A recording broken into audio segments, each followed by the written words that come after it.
Hello বন্ধুরা, আজ আমি ট্রাভেল করছি আমাদের রুটের একটি নতুন বাস ইসিকে ট্রাভেলে।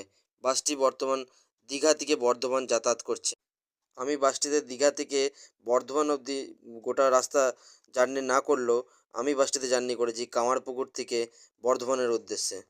কামারপুকুরে বাসটিতে আমি উঠেছি দুপুর 2:30টার সময় এবং বর্ধমান আলিশা বাস স্ট্যান্ডে আমাকে নামিয়েছে বিকাল 4:30টার সময়। বলে রাখা দরকার, দীঘা থেকে বর্ধমান শুধুমাত্র এই একটি বাসই চলে যেটা এসি পরিষেবা এবং স্লিপার সিট দিয়ে থাকে। সিটগুলি খুব কমফোর্টেবল এবং জার্নি করার পক্ষে খুব উপযোগী।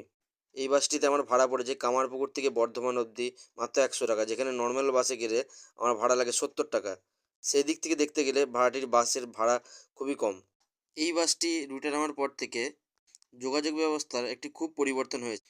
কারণটি আমি আপনাদের বলি, বর্ধমান থেকে আমাদের ঘাটাল, মেচেদা এসব যাওয়ার জন্য লাস্ট বাস ছিল দুপুর 3:50।